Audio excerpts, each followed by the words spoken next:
السلام عليكم الاخوان، لاباس عليكم؟ مزيانين هانيين الحمد لله. الاخوان، كنت غادي في واحد الطريق فيها واحد العلامه ديال تحديد السرعه فيها 60، وشدني الرادار. كنت غادي ب 80 كيلومتر في الساعه وما عارفش شحال خصني نخلص. اجي نقول لك يا صاحبي، اذا كنتي فتي السرعه المحدده قل من 20 كيلومتر في الساعه، اذا كنتي غتخلصها في ديك الساعه غتخلص غير 150 درهم. اذا كنتي غتخلصها في حدود 15 يوم غتخلص 200 درهم. اذا كنتي غتخلصها في حدود شهر غتخلص 300 درهم.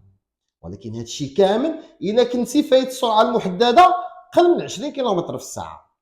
واخا مزيان، ولكن الا فت السرعه المحدده بين 20 كيلومتر في الساعه حتى 30، شحال خصني نخلص؟ اجي نقول لك واحد الحاجه. هنا في الحال في 24 ساعه الاولى غتخلص 300 درهم، واخا في 15 يوم الاولى غتخلص 350 درهم. سمعتيني مزيان ياك؟ مزيان. في حدود شهر غتخلص 500 درهم. هذا الشيء فوقاش الا فت السرعه المحدده بين 20 كيلومتر في الساعه حتى 30 كيلومتر في الساعه. دونك شنو شفنا دابا؟ شفنا اقل من 20 وشفنا بين 20 و30. دابا نشوفوا بين 30 كيلومتر في الساعه حتى 50 كيلومتر في الساعه.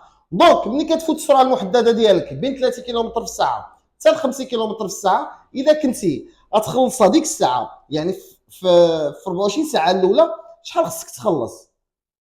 غتخلص 400 درهم في الحال. يعني في 24 ساعه الاولى غتخلص غير 400 درهم. الا فات ديك 24 ساعه، يعني 15 يوم الاولى غتخلص 500 درهم.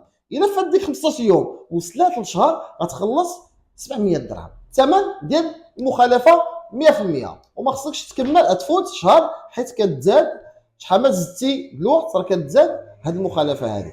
مزيان، ولكن اللي خصنا نعرفوه ونركزوا عليه مزيان، شحال الواحد ما عرفش الا كان فات السرعه المحدده اكثر من 50 كيلومتر في الساعه شنو فيها؟ شنو خصني ندير؟ راه ما خصك دير والو، راه هما اللي غيديروا لك.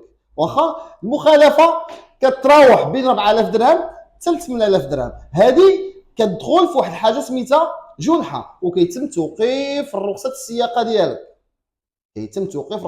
ديالك. وكينقصوا لك 6 ديال النقط. والسلام عليكم ورحمه الله تعالى